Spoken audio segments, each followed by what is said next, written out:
partido le dé su bendición, pero él está entusiasta. Don Pablo Secada, muy buenas noches. ¿Cómo estás, Enrique? Un gusto tenerlo por aquí. Yo quisiera, antes de entrar al tema municipal, hacerle un par de preguntas relacionadas con unas expresiones de Salomón Lerner. Ha dicho que hay un grupo económico que dirige el Ministerio de Economía y Finanzas en piloto automático. ¿Es esto cierto? No que yo sepa. El Ministerio de Economía y Finanzas hace mucho tiempo que no se puede decir que lo manejaban grupos de interés, ¿no? Más bien, él está acostumbrado a operar en ministerios de economía a los que manejan grupos de interés. Me imagino que se habrá confundido. ¿Cree usted que no hay nada que cambiar en la política económica Sin en el duda. gobierno? El Ministerio de Economía y Finanzas tiene que ser muchísimo más proactivo. Tiene que pasar de ser un ministerio de Hacienda, que es lo que en realidad fundamentalmente es, a ser un ministerio de Economía, ¿no? Es diferente eso, ¿no? Una cosa es manejar la caja, ver la deuda y hacer algunas cosas que hacen. Por ejemplo, el viceministro de Hacienda actual está trabajando en programas presupuestarios, que son meter al Ministerio de Economía y a la política económica en gestión por resultados. Y eso es muy importante. O sea, en vez de que te asigne a ti 3 y el próximo año 4, el próximo año 5, te asigno 3. Si haces las cosas bien, te asigno 7 y de ahí te asigno 15. Pero si las haces mal, te asigno 3, te asigno 2 y de ahí quizás te remuevo el puesto. Entonces, que el dinero empiece a ser usado bien. Y eso lo está haciendo este Ministerio de Economía. Y este viceministro de Hacienda es quien más sabe, el peruano que más sabe de gestión por resultados. Entonces, lo que estoy diciendo hay que matizarlo, pero el Ministerio puede hacer mucho más y ser mucho más proactivo. En el tema, por ejemplo, de inversión privada en infraestructura. No hay mucho más que el Ministerio puede hacer. Y el Ministerio ha estado desde los 90s, básicamente década y pico, haciendo las cosas en inversión privada en infraestructura de una manera que no es la ideal, ¿no? Ahora, algunos sostienen que el 2014 vendrá mejor. Otros, en cambio, dicen que esto es un entusiasmo todavía demasiado apresurado. Ya está mejor la economía. En los últimos meses ha estado creciendo a un ritmo anualizado de 6.7%. O sea, de nuevo somos una economía emergente, no un país ya pues medio maduro, ¿no? Porque habíamos estado creciendo alrededor del 4% hace unos meses, ¿no? Pero el punto no es estar mirando nada más que el trimestre que sigue, el trimestre que sigue. Lo que es importante es empezar a pensar, y se hacen cosas importantes, ¿no? Pero ser mucho más ambicioso en la agenda de mediano plazo, ¿no? Algunas cosas que han pasado son bien importantes. El ministro de Educación que tenemos, ¿no? es de lujo, ¿no? Ojalá sea capaz de navegar por la politiquería de la política educativa. Y el problema con los ministros de lujo es que muchas veces no son capaces de hacer gestión dentro del Estado. Bueno, son grandes teóricos y de lujo en los libros, pero con muy poca ejecución. Jaime Saver ha sido jefe de pobreza y género del Banco Mundial para América Latina. Por supuesto que se va a hacer gestión. El tema es un tema político, ¿no? ¿Cómo se lidia, por ejemplo, con el sector más recalcitrante del SUTEP? Esto no se aprende en la Pacífico, Colombia y el Banco Mundial. A eso me refiero. ¿No?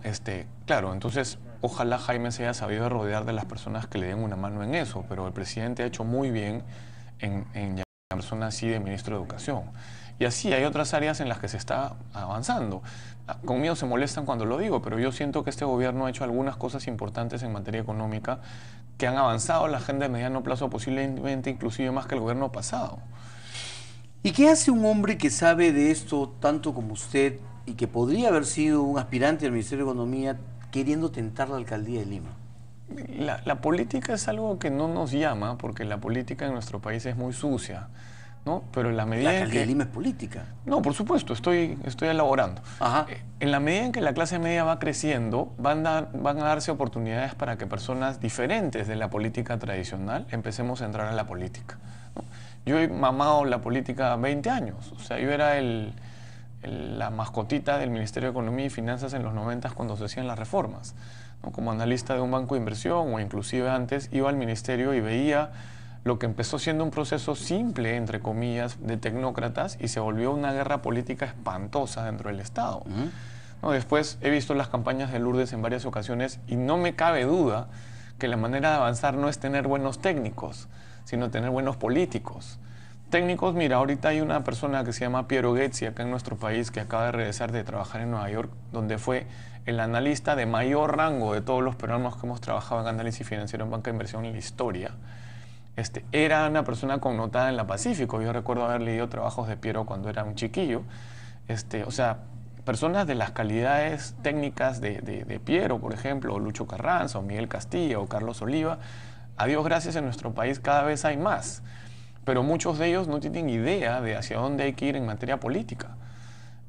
O de cómo manejarse políticamente desde un ministerio técnico. Por ejemplo, ¿no? Yo he adquirido un poco más de esa sensibilidad y supongo que está en mi ser político. He tenido antepasados políticos en el lado de mi padre, en el lado de mi madre, alcaldes de Lima, ministros, he tenido gente que ha peleado con Cáceres. Mi abuelo fue el fundador del partido, del Partido Radical. Era el secretario general del partido y era narcosindicalista, o sea que lo que se hereda no se hurta. Muy bien, entremos al tema práctico. ¿Por qué cree Pablo Secada que podría ganarle Luis Castañeda? Un hombre que tiene toda una ventaja de haber sido alcalde, de haber mostrado obra y de tener una intención de voto bastante alta. Por varias razones, empiezo por las que están de nuestro lado. Pocos nos conocen. En la encuesta interna que hicimos nosotros, que mandamos a hacer nosotros, tenía 5.6%. No la han procesado aún, la voy a ver el martes, pero entiendo que me conocen menos de 20%. O sea, 1 de cada 3 tiene la intención de votar por nosotros, ¿no? Ese es un primer punto. Entonces, el siguiente reto es que nos conozcan, ¿no? 1. 2. En la campaña ahora está en el PPC todavía, el PPC está en la interna. Eventualmente el PPC termina el proceso y esperamos ser nosotros, ¿no?, los que tengamos la opción, y de ahí en adelante, ¿no?, lo que vean al PPC en este proceso interno, que sorprende en realidad porque la mayor parte de partidos no tiene un proceso interno. Ha mencionado a Luis Castañeda, la interna de Solidaridad es un chifa, en el que Luis Castañeda le dice al que está pasándole el guantán, tú eres teniente alcalde, al otro le dice tú eres el segundo, al otro tú eres el tercero, cuarto, quinto, ¿no? Y el que se queda con la cara triste, con la Inca-Cola en la mano, le dice, bueno, tú serás congresista, pues, ¿no? Eso no es una interna, eso es ilegal para empezar, ¿no? Una interna es que se convoca a un proceso, se vota y se elige a alguien. Cuando el PPC termine ese proceso, ¿no?, nos vamos para afuera todos. Y siempre ha sido así. Yo he estado en campañas en el 2001, 6, 10 y 11, y al comienzo había una interna y eventualmente, ¿no?, todo el mundo apuntaba en la misma dirección. Ese es un segundo punto. Un tercer punto, voy a ser irónico. Yo estaba en la campaña de PPK como jefe de plan de gobierno y nunca dejaba de alegrarme el día que pasara Castañeda en algún medio y dijera, en la segunda yo les gano a todos, ¿no? Cuando había empezado primero y estaba al final yéndose a segundo, tercero, cuarto y quinto. En parte, ¿por qué pasó eso? En parte pasó porque el señor es un señor que se cree mesiánico, cree que lo han puesto en la tierra para salvarnos de su desarrollo. Y es muy soberbio. Entonces votó a J. Rendón, votó a Abel Aguilar y empezó a manejar su campaña él, la agarró acá y la pasó para acá. Entonces, hasta ahora veo señales de que es igual, ¿no? Hay otras razones, pero esa sería, él es incapaz de debatir. O sea, con la justa es capaz de comunicarse. Entonces vamos a pedir debate y pedir debate y pedir debate hasta que hay debate. Sus segundones o sus segundos son incapaces de debatir tampoco. En el debate del no, yo me preparé para debatir con 3 personas. Con Miguel Saldaña, con Pati Juárez y con la hermana de Malena Moyano, ¿no? Que lo que acabo de decir no le hace honor a su personalidad, pero ella, la hermana de Malena Moyano. Y me preparé para esos 3 y al final quisieron todo un show para boicotear el debate. Porque no querían debatir, porque el SIVA iba arriba y sentían que si debatían se arriesgaban a que les pasáramos por encima. Muy bien. Y les pasamos por encima igual. Muy bien. ¿Por qué Luis Castañeda no debería volver a ser alcalde de Lima? Su gestión es un desastre. A pesar de las obras que él puede decir, mira, yo hice esto, yo hice esto, yo hice esto. En el mundo de los ciegos el tuerto es rey, pero que no, la gente asuma que no se puede hacer mejor, pues es un resultado del desastre que son los políticos tradicionales. Agarró Lima con 300 rutas de transporte y lo pasó a 600 rutas de transporte. Yo he denunciado en el Ministerio Público a los gerentes de transporte urbano de la gestión Castañeda porque se recibieron llamadas y se quedaron mensajes en los celulares que asumió la gestión Villarán, en la que decían, ya te deposité, ¿dónde está mi ruta? A lo largo de la reforma del transporte nos han hablado de coimas de entre 15 y 35 mil dólares por ruta. Entonces no importa que se hayan metido 6 a 10 millones de dólares, importa, pero no es el punto central, ¿no?, coimeando rutas. El punto central es que los limeños hemos perdido millones de horas gracias a ellos. El mercado de Santa Anita estaba listo 2 años antes Y Nando Sillonis y su equipo lo tenían listo para licitarlo. Empresas como la española Mercasa de los mercados de Madrid y Barcelona, o los franceses de París, o los brasileños de Sao Paulo, estaban listos para entrar. Y no hizo nada. ¿Por qué? Porque no quiso tomar el costo político del traslado. Y así la lista es larga. Cajagas, murió ya el señor Julio Lasso, que era gerente de finanzas de la Municipalidad de Lima con Comunicore y gerente de la Caja Metropolitana, que lo que hizo fue crear empresas fantasmas, meter a sus familiares y usar esas empresas para que te vendieran carros chinos que se malograban, carros que estaban siniestrados, para hacer conversiones de gas con empresas controladas por ellos. O sea, el Estado no es un botín. Y eso de que la gente dice que roba pero hace obra es mentira.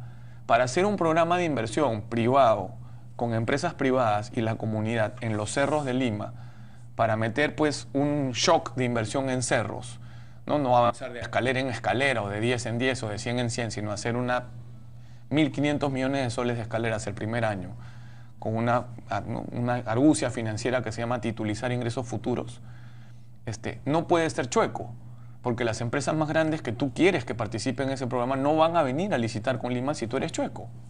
Entonces, la gestión de Castañeda fue totalmente chueca. Te estoy dando ejemplos de lo que hemos visto. ¿Es un fiasco Castañeda? O sea, para mí es un fiasco total. Que sepa salir en la calle con una señora que le da la cara y que sepa por cada obra que hacía poner 8 carteles. Y es cierto, y hay que admitirlo, que la gestión Villarán haya sido tan mediocre y lo haya realzado a él, no quiere decir que es lo que Lima quiere.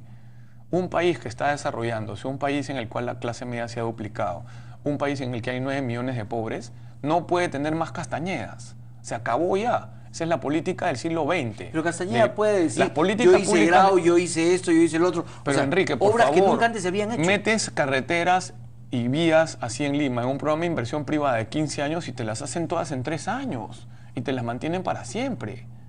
O sea, insisto, el que te saques 11 en vez de 10 no quiere decir que estés apuntándole al 20. Pablo Secada, a Susana Villarán también le ganaría a usted si ella decide ir a la reelección, considerando que de repente alguien dice mejor malo conocido que bueno por conocer.